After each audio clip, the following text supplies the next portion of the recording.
go. So next one is like that, yeah. So here we are. So Western Australia, obviously on the west coast, on the Indian Ocean.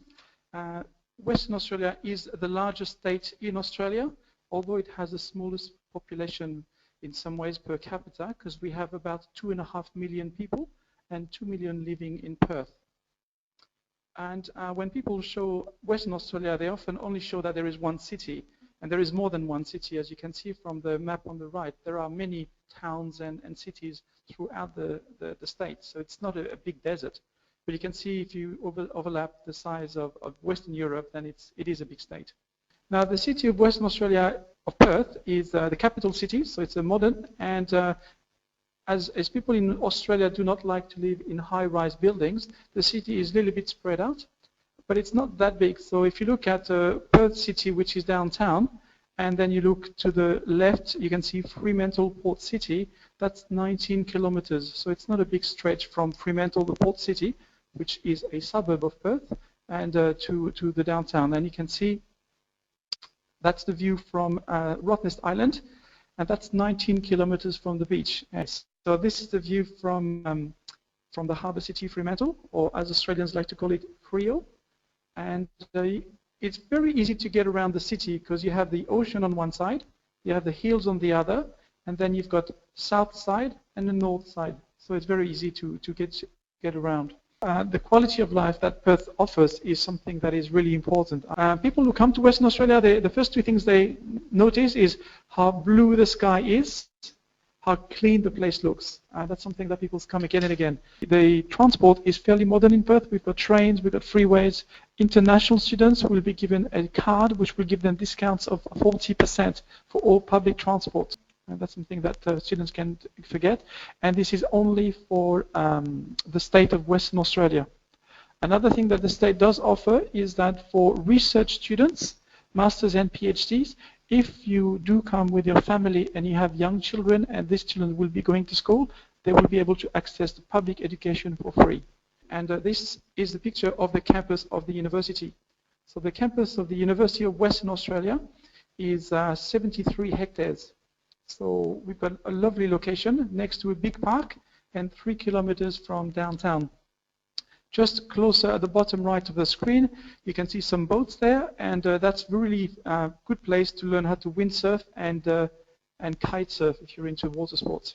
Here's a map. This was done in coordination with Google and UWA IT students, and they created a Google map. So I invite you to have a look at it, as well as look at YouTube. There's lots of videos about the university. You can do virtual tours, and it's quite convenient. So the university is 102 years old. We've just had our centenary. So the university is what we call a multidisciplinary campus. So we have most disciplines from architecture all the way to zoology, and I'll talk to you a bit more about this. Most disciplines are on this campus, and that is very convenient because what we do nowadays is it's increasingly flexible, and we want students to be able to study more than one area. So whether you're doing undergraduate or postgraduate, you can pick units and you can use the facilities and the knowledge from other faculties, which means that we do some research which encompasses more than one faculty. And that's one of the advantages of doing that kind of studies in Australia. It's what we call a medium-sized university. We have 26,000 students, of which 20% are international students from around 50 countries. So quite international. So just on this picture, you can see at the bottom, that's the business school. And then towards the back, this big white building, that's the university, that's the hospital where the university has its operations as well. So Winthrop Hall, this is where students will have, they will do many things in that building. They will have exams, they will graduate, and some students actually marry in there. So of course we are in the southern hemisphere, so the seasons are inverted.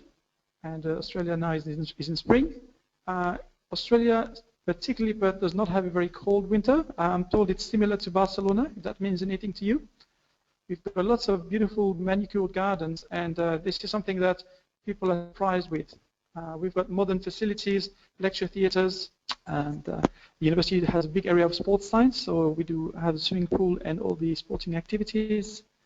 And we have residential accommodation. So we do have 5 colleges.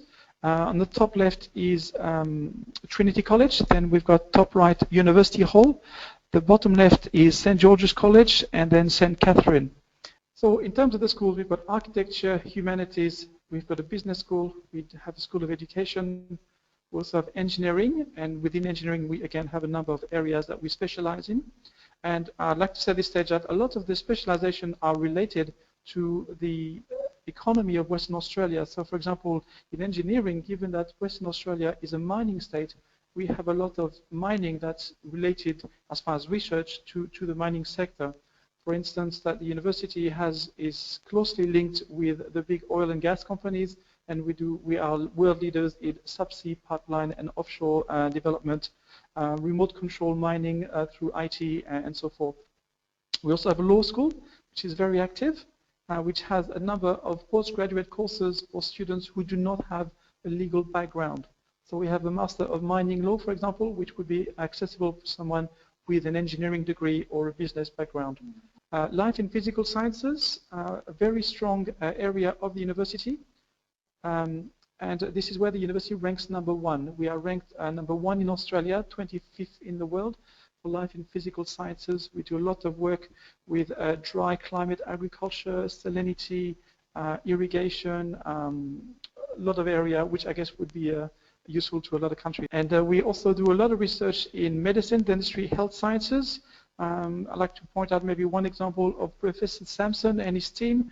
They've got some research which incorporates IT, nanotechnology, and medicine. And this is a technology that the university is selling to hospitals around the world. And that's just one of the many areas that we look at. And we also have a School of Indigenous Studies, which is very active within the university. If you are interested in Indigenous research studies, the university has done a lot of work and made some important discoveries into the paintings in Aboriginal culture. Again, very interesting. Undergraduate degrees, what we've done is we've simplified the way we teach. So we have 4 main undergraduate degrees, and Bachelor of Arts, Commerce, Design and Science. And then there's a 5th one, which is a Bachelor of Philosophy. And that's for really, really bright students. So if there's a student who has got a perfect score for his high school results, the other bachelors would be the Bachelor of Arts. So first I'll explain a little bit about the areas. You can see the 4 bachelors. Most bachelors in Australia are 4 years. Then we have professional degrees, master's degree by coursework and research. We also have some graduate diplomas and honors. And all of those then will either lead you to a career or to do some other research like PhD or master's by research. I'd like to point out that you do not have to do the bachelor with us. It could be done in Spain, in Colombia, or in another Australian university. The entry is competitive. So you could do your bachelor in one country and do the Doctor of Juris with us. Okay? Okay, so within the Bachelor of Arts, these are all the majors that we do, from anthropology to employment relations, music studies, history, languages. Okay, in the Bachelor of Commerce, and I'd like to point out at this stage that the business school of the university has both the EQUIS label and the AACSB. EQUIS is a label of good business schools that is delivered by the European sector, and the AACSB is the American label.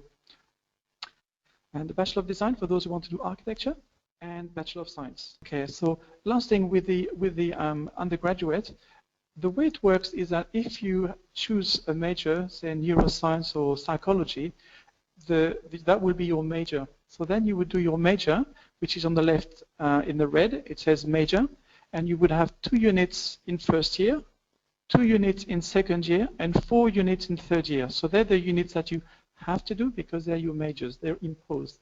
The rest of the units, you can see you've got year 1, year 2, year 3, and then within the year you've got 4 units in semester 1, 4 units in semester 2. So really to get a degree you need to complete 24 units, of which 8 are your major.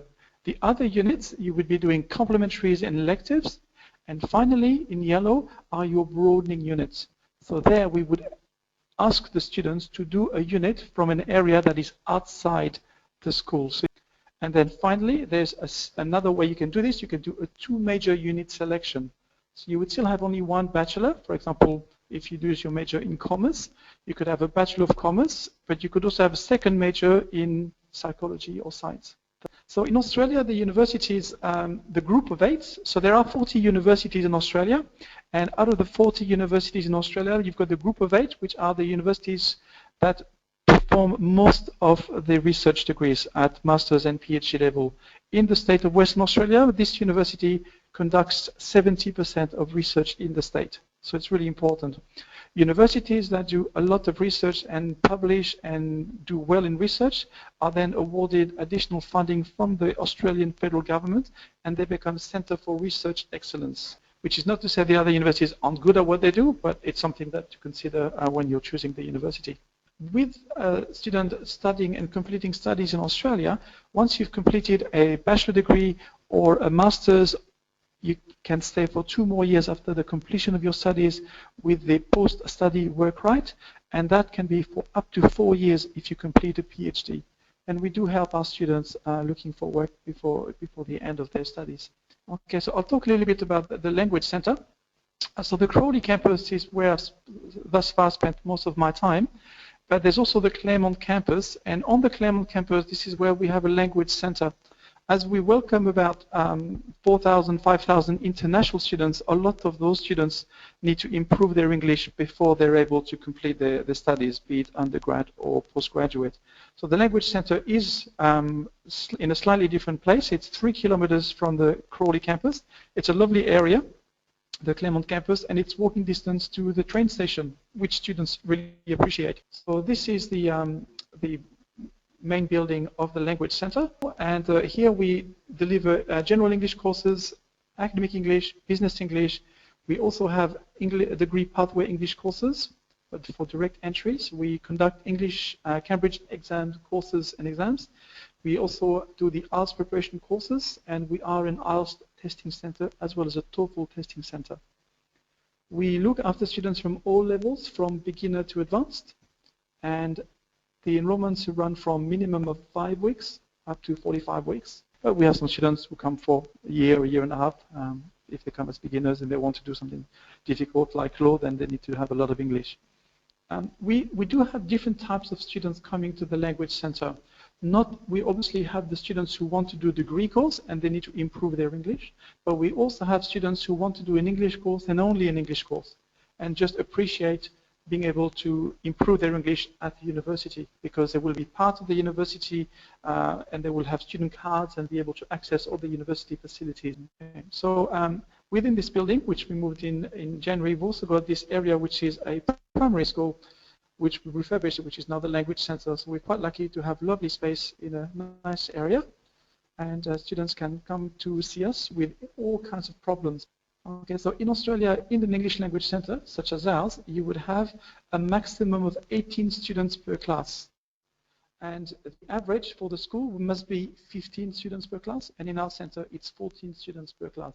So you do have the opportunity to engage with other students and also have a special time with the teacher. So the progression really refers, so when students want to come, so there's 2 types of students. Those who decide if they want to do an English course and only an English course, they tell us when they want to come and they tell us how long they want to stay.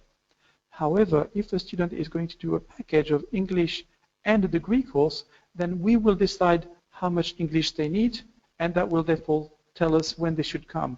So if a student has got IELTS of 6.0 or a TOEFL of 78, and we say, right, you need to come for 3 months for in English, we would get them to come 3 months before the start of the semester. It's less of a problem for PhD, since a PhD you can start at any time of the year, whereas most other courses have 2 intakes, either in February or in July. Okay, so we've got General English, Business English, EAP. So they're the students, the courses for students, and you can see that sometimes students can have beginner to advanced, that's for General English. But if you're looking to do an English or a Business English, then you already need to be upper intermediate to advanced. There's no point learning vocabulary of business world if you haven't got the basic grammar. Right, and it is possible, therefore, to go from any level of English all the way to university studies. There's 2 ways you can do this. You can either do this through the academic English or through the bridging course. If you do the academic English, at the end of that course, you need to do another exam before you can enter the university. If you do the bridging course, it's direct entry pathway. The bridging course is actually an English preparation course. So it doesn't just teach grammar and vocabulary, it prepares students for university life in terms of what is expected in the Australian context. And we talk about plagiarism, we talk about the oral tradition, conducting tutorials, research, delivering exams and so forth, which is different from country to country. So it's a good introduction for that. We do recommend that students who want to go to the university course, if it is a package, we recommend that students would go for the bridging course. And entry into the bridging course will be IELTS 5.5 for the 20-week program, or for the 10-week program, students need to show that they are at least IELTS of 6.0. For students who cannot come or who find that this is not convenient, they can do the EAP, English for Academic Purposes, and then do the IELTS test. That's also another option as well. Okay, so it is easy to do the exams with us because we do the IBT and we do the IELTS test and the Cambridge test as well. So everything can be done on campus. And the Language Center is very proud of the fact that we've done really well with research and the textbooks that some of our students use, which is called Read It, Write It. This is a textbook that was developed by our teachers. Very much so. University hall rooms are very standard, very clean. And there's also some accommodation nearby the university. And it's possible for students to have to rent one of those either for themselves or share with other students. It's very common in Australia to do that. So we find that students will often want to be on campus during the first year because it's convenient, you're taken care of, 3 meals a day. And then second, third year, they want to have a bit more independence, perhaps moving with a friend, and that's what they would do. And I've got one last picture. That's the sunset, and I like this one because the colors actually mirror the Aboriginal flag. And there you go.